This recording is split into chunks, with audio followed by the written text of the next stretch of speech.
Los Angeles is my home. It's also the epicenter of the Church of Scientology.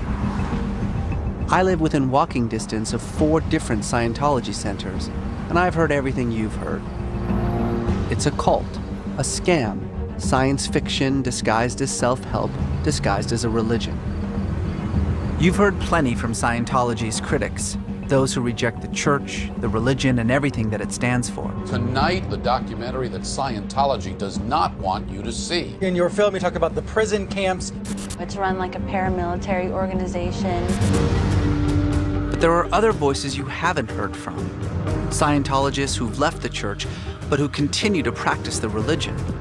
True believers who are seizing for themselves the power to define one of America's newest faiths. I'm traveling the world to investigate the reformation of the Church of Scientology.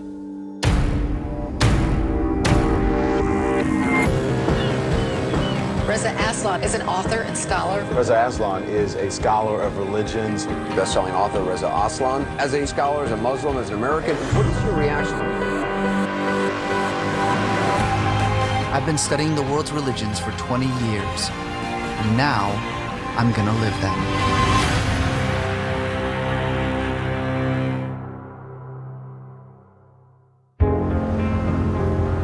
I have a confession to make. I have a soft spot for Scientology.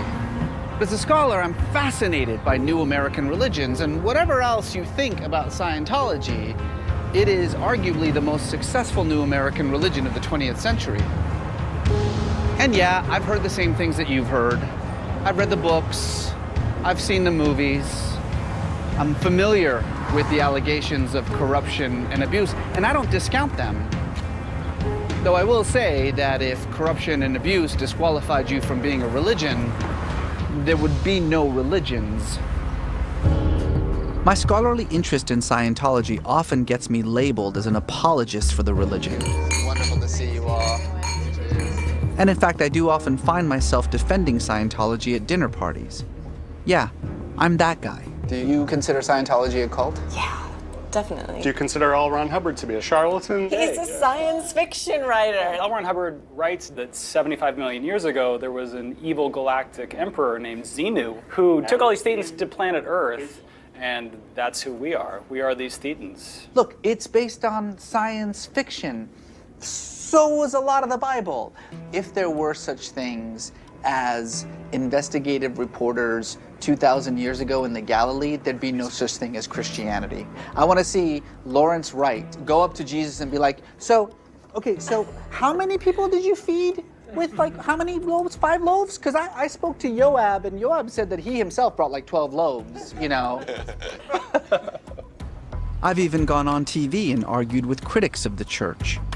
I don't think it's fair to refer to Scientology as a cult. I mean, really, the difference between a religion and a cult tends to be how long the religion lasts. Christianity was a cult for 300 years. It usually doesn't go too well. I totally disagree. I want to jump in and say something. When I decided that I was going to do an episode on Scientology, I reached out to the church. I wanted them to be a part of it, to have an opportunity to have their voices heard. It's basically an exploration of religious faith from the perspective of believers in that faith. I left a message for you previously, also sent you an email. I really do want to represent the voice of the church, but I do need someone who's willing to speak with me about it. Answer the phone. Why won't anybody talk to me? Unfortunately, no one from the Church of Scientology wanted to be a part of this episode. So instead, I reached out to a fellow academic and scholar of religions, Donald Westbrook, one of the few experts on Scientology who's not himself a Scientologist. Would you put Scientology sort of in the same category that you would put other religions? Absolutely. Scientology to me is an example of another American-born religion. What really is unique about it is it's a product of the culture in which it was born. The religion of Scientology came after the mental health movement of Dianetics. Dianetics, the Modern Science of Mental Health, was published in May 1950 by L. Ron Hubbard. It was basically a form of talk therapy. Hubbard thought that all of the traumas that you have over your lifetime, engrams as they're called, are stored into the reactive mind. Dynamics is a technique to specifically address those traumas and to erase them, and the idea is that you produce what he called the clear, that is clear from your reactive mind and in full possession of your analytical mind. I guess this is where auditing comes in, right? So auditing is the way that you get clear. Exactly. But as people were looking farther and farther into their own personal histories, they found that they could go back to the womb. And they went back even farther to past lives. And Hubbard realized he was onto something that wasn't purely mental health, but it translated into religion. So what, that indicated to him that these engrams are stamped in the soul? He called it thetan, which is basically the same thing, the idea of a soul that transmigrates from body to body, lifetime to lifetime. So far, it all seems pretty straightforward. According to Scientology, we are all eternal souls that have infinite lifetimes. In each one of these lifetimes, we've picked up traumas, engrams, that we still carry with us, and which affect our behavior. The way to clear these traumas is through auditing. So Hubbard is dead, and, you know, as is often the case with most religions, when a prophet dies, one of his followers takes over, and in this case, it's David Miscavige, right? So he's now, I guess, in charge. A lot of people keep saying he's changing the religion. So this goes to a very important concept in Scientology, of the technology of Scientology. The technology, or the tech of Scientology, refers to the canon that Hubbard created, as well as to its correct and pure application. The name of the game in Scientology is to keep pure the tech of L. Ron Hubbard of LRH. So the allegation against Miscavige is that he is essentially interpreting the tech. It's a dispute about who gets to say what L. Ron Hubbard really meant. Every religion deals with these things. Who gets to speak for the religion? How do you actually interpret the founder's intentions? Who has the authority to define the faith? And I mean, all of this stuff is, for those of us who study religion, very familiar. Absolutely. Over the last few years, this argument over who controls Scientology and how to practice it has led to a number of sects and schisms and breakaway groups. I've traveled halfway around the world to Haifa, Israel, to visit one of these groups. If you want to start your own Scientology mission, you have to first pay the church an upfront fee for its trademark. And then you pay for the right to license its material, the auditing, the training manuals, etc.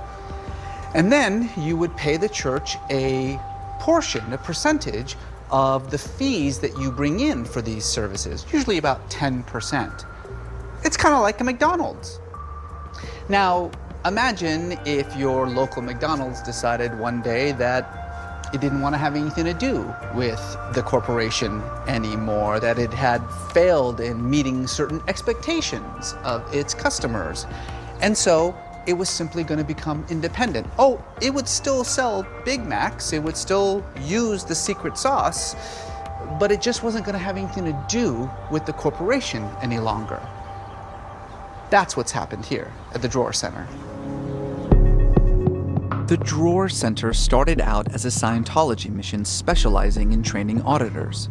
So this is where people study to become an auditor. Nice to meet you all. Nice to meet you. Think of auditing as spiritual counseling with the help of a machine called an e-meter. An auditor administers a very specific set of routines and questions, all of which were decreed by Hubbard himself. This is my auditing room. Welcome to my kingdom. Tammy and Danny Lenberger both rose to enormous heights in the Church of Scientology. Tammy was the church's highest-rated auditor in the world 2 years running, and Danny was instrumental in introducing Scientology to Israel. But they became disaffected by the church's actions and now operate their own thriving independent Scientology center about 90 miles north of Jerusalem. You guys were very devout members of the church. You were in good standing. I mean, you're one of the top auditors in the world.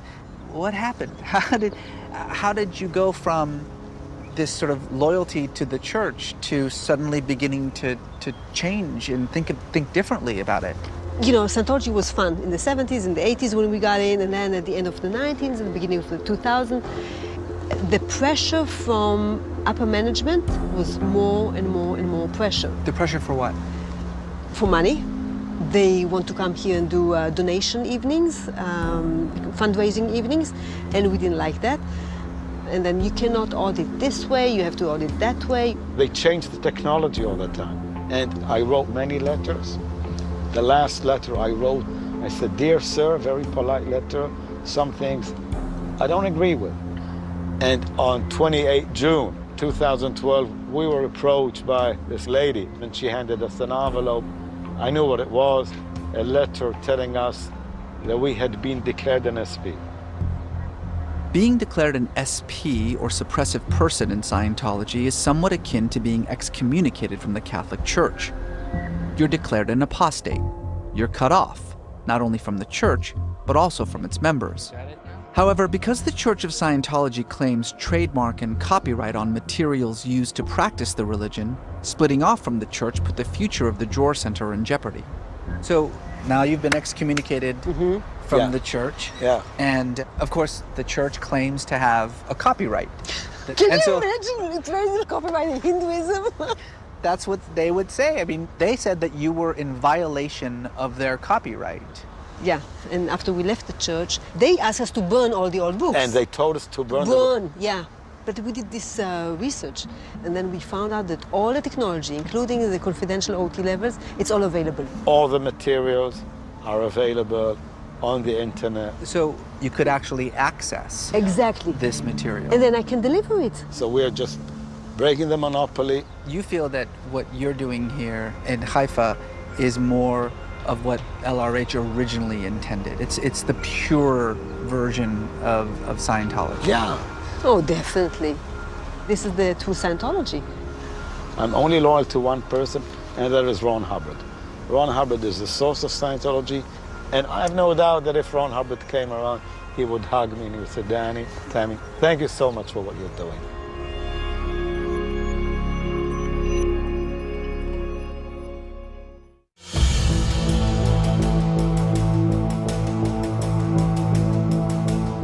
What's happening with these independent Scientologists, these believers who are seizing for themselves the authority claimed by the Church to define the faith, to interpret it, to individualize it, should sound familiar.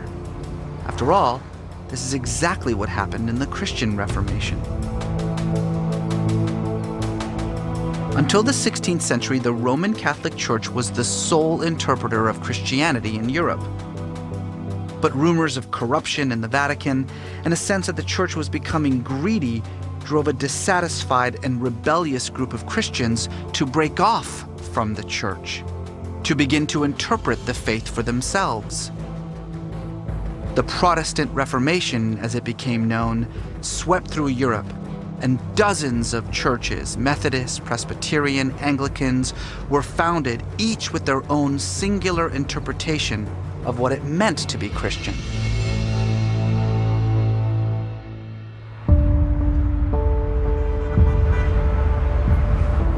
I'm on my way to meet Trey Lotz.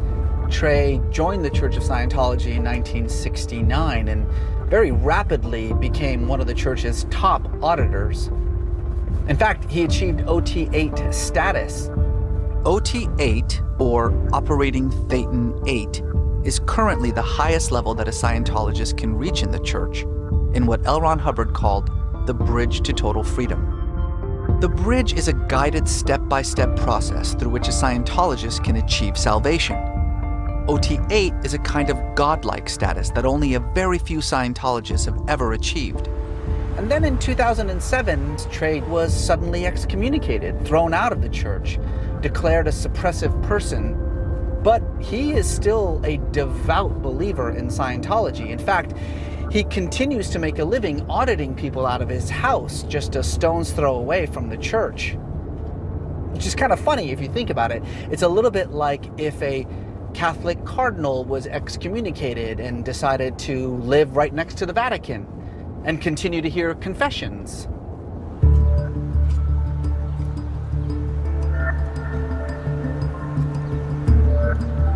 how exactly did you come into confrontation with the church? The whole environment became a lot more controlled and restrictive. I think it was just part of a general trend of, you know, cracking down on independent people and getting rid of old-timers. Did they actually ever charge you with anything? You know, they said I was making stuff up, you know, which I didn't think was true. I had references for everything I did. I think it was mostly just they wanted to run control on everybody. Right. So you just left? Well, I got kicked out, and then once I looked around and realized it was, you know, nicer out here, I decided to stay. Right. Now, the people that you were auditing in the church, when they found out that you had been excommunicated, they basically thought, I'd rather stay with Trey than find somebody else? Yeah. And then you just kept going? Yeah, no problem. Like 2 years ago, I did more hours than I'd ever done in 43 years. Huh. Yeah. I'm curious, have you had past life experiences? Oh yeah, sure. My first auditing session, you know, it was like I had my eyes closed, and then I kind of froze, you know. And he said, "Well, what's that?" And I said, "Well, that's the car I was killed in." And it felt absolutely real. I can still feel it. And how many have you had since then? Several lifetimes. A pretty good grasp of the 1800s, you know, all the way back to the 1700s, and then earlier lifetimes, things like that.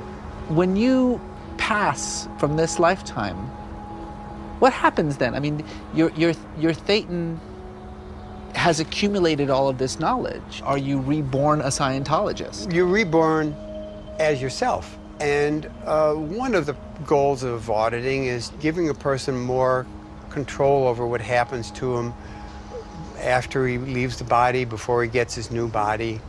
So you will remain conscious. So, did you ever get a chance to meet Hubbard? Yeah, I was on the Apollo, which was the original flagship, and I walked out on this catwalk. And around the corner comes Hubbard and his two aides, you know. He put his attention on me and he said, "Hi." In that instant, it's like I was looking into outer space. And I looked into the eyes of many people. I mean, 4,000 or 5,000 hours of auditing by that time. He just had a vast space, and it was very clean. There was a lot of life in it. There was a lot of vitality in it.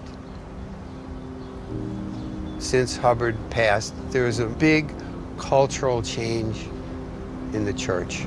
So it's become less kind, you know, less flexible. Seems like you've got a lot of emotion involved with the state of the church. Are you confident about the future of Scientology? Not the church, the religion. Oh, absolutely. There will be people wanting to get trained outside the church and really doing a good job, you know, and doing a job that really helps people and apply it the way it's designed to be applied, you know. The tech will survive.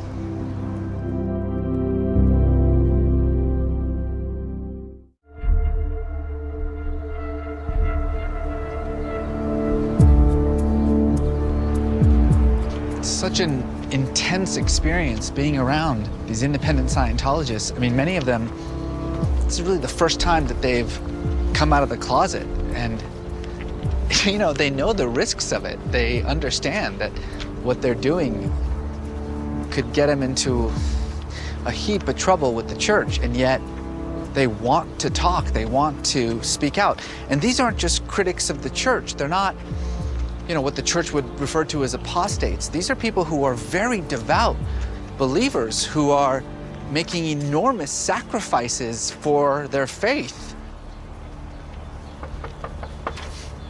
Hi. Hello. Randy? Yeah, hi. Resa. Nice to meet you. Randy and Tim were once two of the church's best trainers of auditors. The Church of Scientology claims to be the only institution authorized to train auditors. After Randy and Tim were excommunicated and declared SPs, they decided to continue to train people to be auditors, but on their own, outside of the church. They've agreed to take me through some of the training exercises that they do with their students. These training drills are ones that Hubbard himself created, yes, right? We're going to start with TR0. TR0. Which is confronting. Have the student and coach sit facing each other and say and do nothing. Okay. You get the idea. TR0, start. This is not a staring contest. According to L. Ron Hubbard, as you advance in Scientology, you are no longer controlled by the world. You are in control. This exercise is all about learning to control one's body and one's mind in relation to another person. Normally, this exercise can last hours. All right, that's it.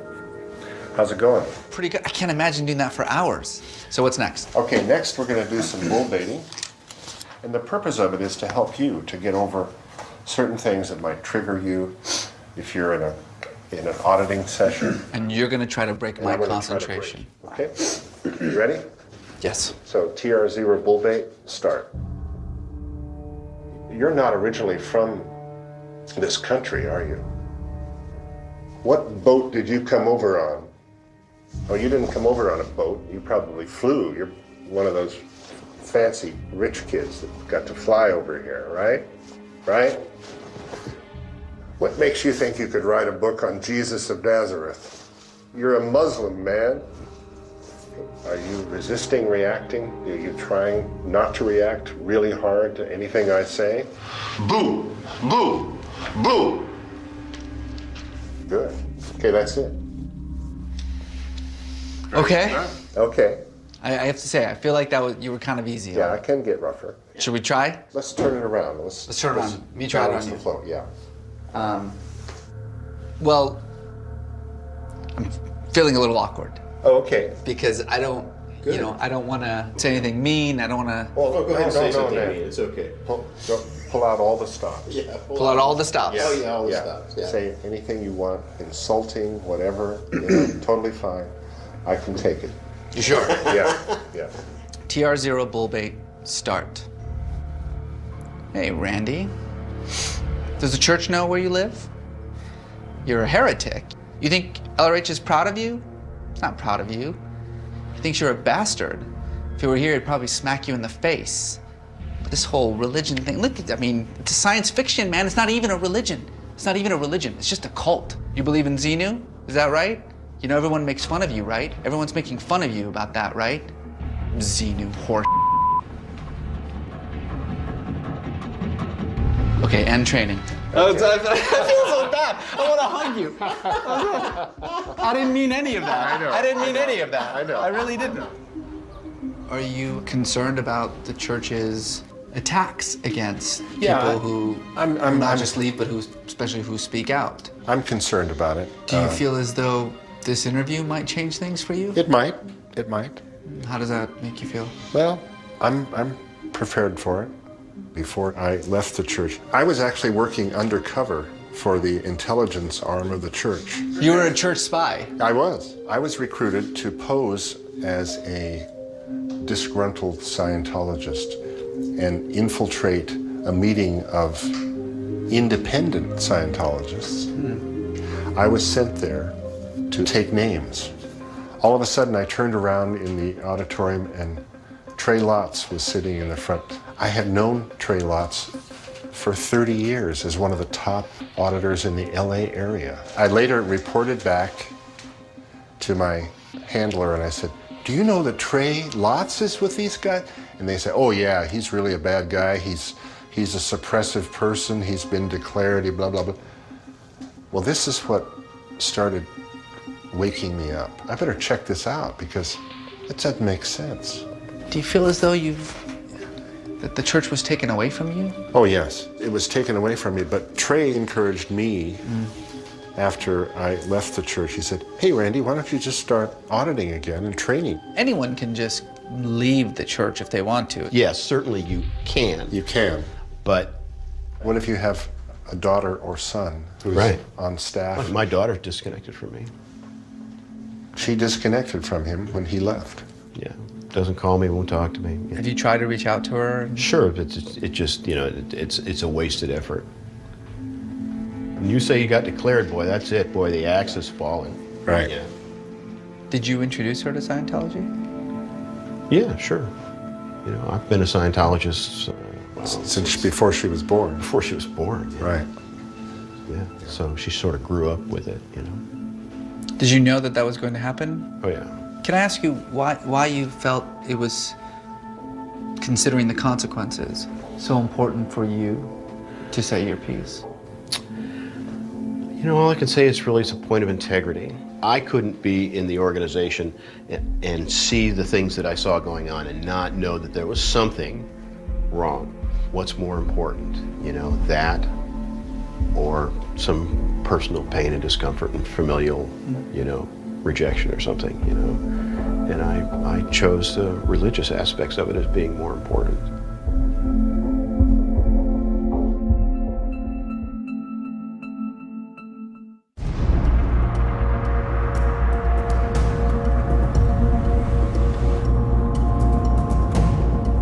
Lots actually agreed to audit me on camera. As far as I can tell, this is the first time that an auditing session has been filmed for mainstream American television. Central to the auditing experience is the E-meter. This is basically a very simple lie detector that many Scientologists believe helps an auditor pinpoint the moments of pain and trauma that are below our level of consciousness. A current of electricity runs through two metal cans into your body and back to the machine. A needle on the E-meter reads your body's resistance to the current. Every movement of the needle means something very specific to the auditor, who's been trained, in some cases for decades, to interpret it in relationship to the person's spiritual state. I have to say I'm kind of nervous. I mean, if auditing is basically a kind of psychotherapy, I'm not sure how I'm going to react to it, or what kinds of questions he's going to ask, or what that's going to dig up.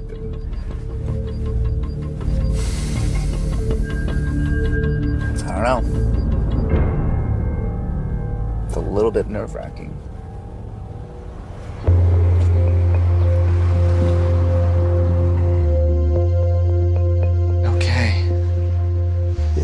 Make yourself comfortable. You may or may not need those pillows there. Have you pick up the cans and see if those are comfortable for your hand size. Yeah, they are.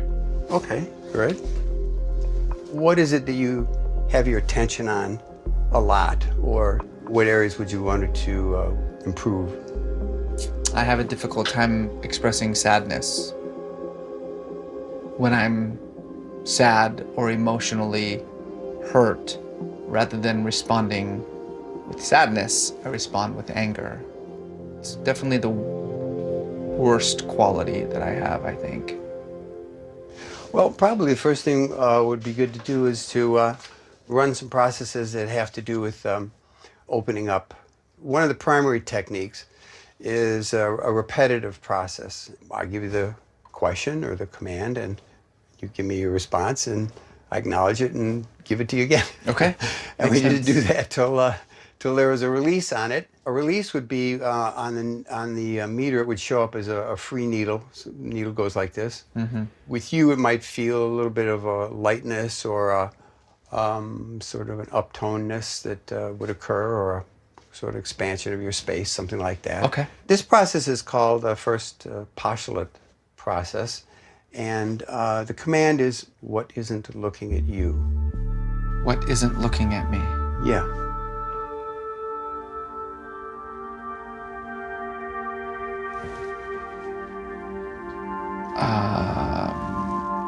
My dad?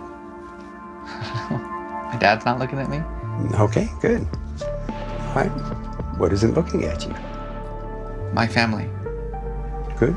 All right. What isn't looking at you? Everybody who's not in this room. What isn't looking at you?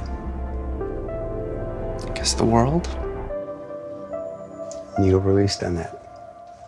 How you doing on that one? Good, yeah. Some of the questions, I describe them as koans. Koans are these sort of Buddhist riddles, like what is the sound of one hand clapping? A koan is a question without an answer. The fact that it doesn't have an answer forces you to dig deep And whatever you come up with is what's important. There's something called certainty processing. We'll do some of those. So get the idea there's something wrong with my emotions. Yeah, I have that idea. Good. Get the idea there isn't anything wrong with my emotions. Get the idea there is something wrong with my emotions. Get the idea there isn't anything wrong with my emotions. Felt like we were just kind of zeroing in on a feeling over and over and over and over again until it just didn't really have any potency. Get the idea there's something wrong with my mind. Get the idea there's nothing wrong with my mind. Get the idea it's safe here. Get the idea it's not safe here. Get the idea there's something wrong with me. Get the idea there isn't anything wrong with me. Get the idea there is something wrong with my emotions. Get the idea there isn't anything wrong with my emotions. Get the idea there is something wrong with my emotions. Get the idea there's something wrong with my emotions. There were a few times when it was going on and on and on, and so I would try. I was like trying to get the floating needle, and I couldn't do it. All right, get the idea there isn't anything wrong with my emotions. And then I would sort of give up trying and forget about it, and then slowly it would just kind of happen. Good. Needle's floating on that. I kept seeing myself turn into the Incredible Hulk. And then it became harder and harder to maintain that image. Well, you've released certain things, and that means that there's some potential for expansion or a new pattern or, so you just be there with it and, let it unfold. It's not like I came in here feeling bad about anything in particular, but I feel a little more uptone, as they would say. I feel uptone. Yeah, I feel better. My hands are a little bit tingly.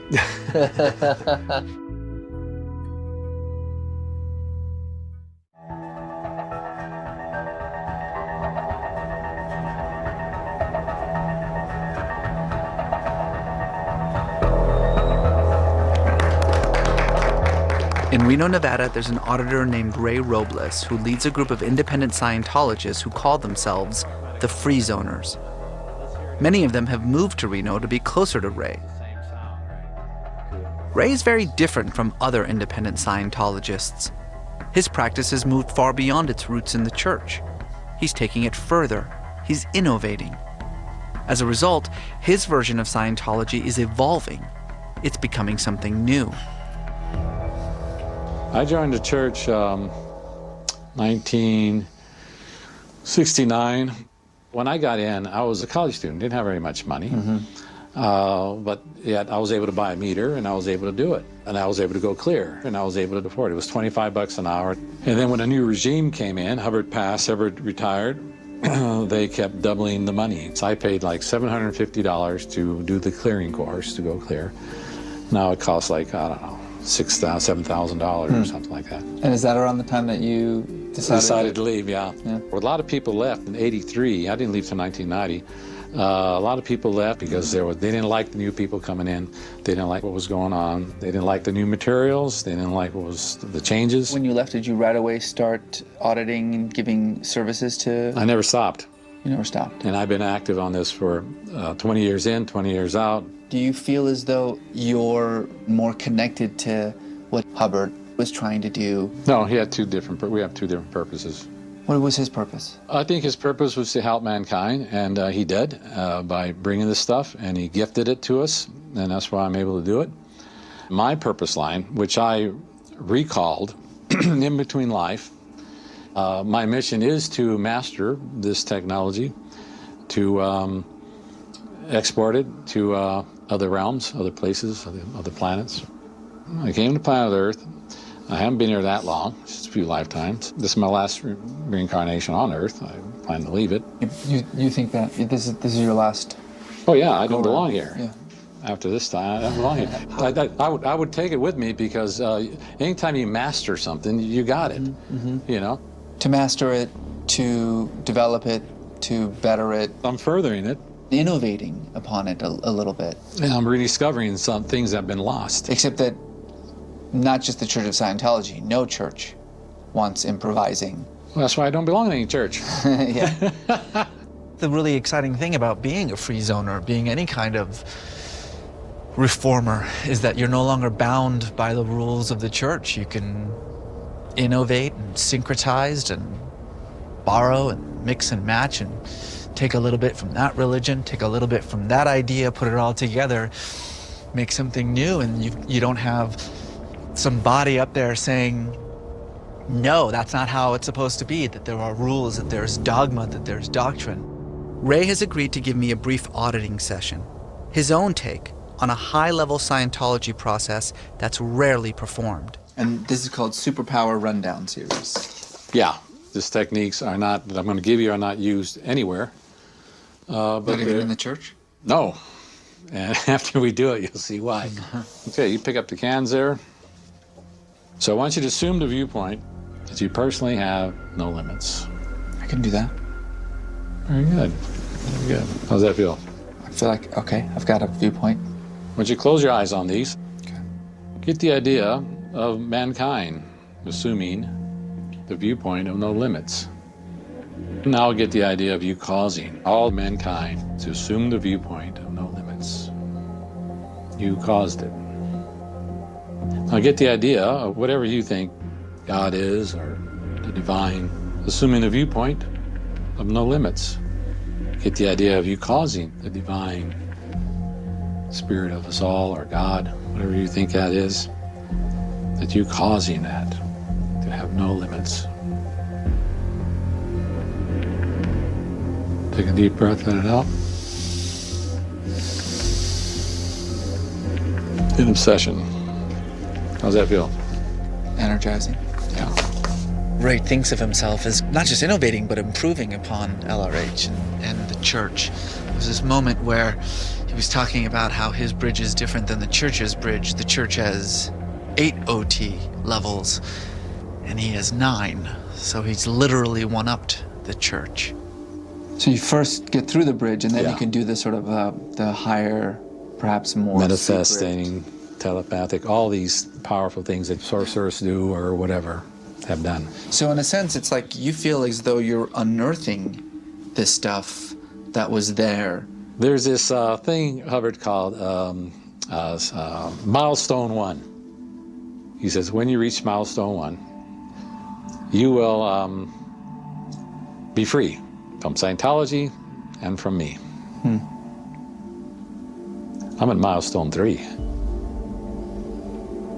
I hear that kind of talk a lot from mystics who will say, for those of us who have broken free, we abide by a different set of rules. Do you sometimes think about it that way? I am that way. Definitely. Transcended.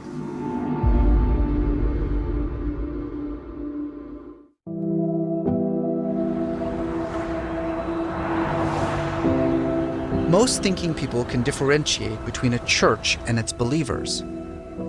When the Catholic Church was embroiled in the pedophilia scandal, most people were able to separate the Vatican and its bureaucracy from the little old lady who goes to church on Sunday to pray for her grandchildren's health. Why then is it so difficult for many people to differentiate between the Church of Scientology and the religion of Scientology? Religious institutions want to present themselves as the sole arbiters of the faith. But that's not any more true about Scientology than it is about any other religion.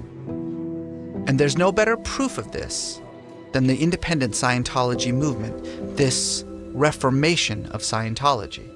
You know, recently some films were made about Scientology, exposing all the bad things in the Scientology organization. Exposing, you know, whistleblowing, it's all important. But they ask the question, why intelligent people got stuck in this place, seeing horrible things happening and still staying there and not leaving? And that's how the word Scientology became a bad word, you know? I mean, Scientology means knowing how to know.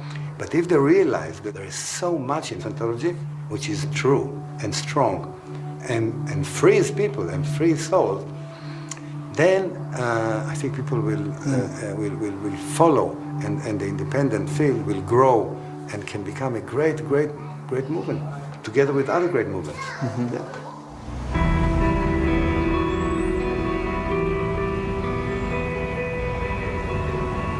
The more time I spend with these independent Scientologists, these free zoners, the more I realize that we are witnessing a Scientology reformation. A religion can only expand and grow if individuals feel free to make it their own. And that's what's happening here. These independent Scientologists believe that they are the true believers, that the church has veered off course, that they are the ones who are remaining true to the original foundations built by L. Ron Hubbard. And it doesn't matter whether they're right or wrong. What matters is that all religions go through this process. All religions deal with this conflict between individuals and institutions over who has the authority to define a faith. And so maybe that, more than anything else, proves that Scientology is not so different after all. I believe in L. Ron Hubbard. I believe in the truth of what he's done, the sincerity of what he's done. I believe that the technology that L. Ron Hubbard developed, his life's work, is what is important. I believe that it's not really a matter of belief if something works or not. It either works or it doesn't. I believe people should be doing Scientology with fun and gusto. I believe that Scientology in the free zone is wonderful. I believe very strongly that to be right, you don't have to make others wrong. I believe, no, in fact, I am certain of the technology developed by L. Ron Hubbard is of benefit to mankind.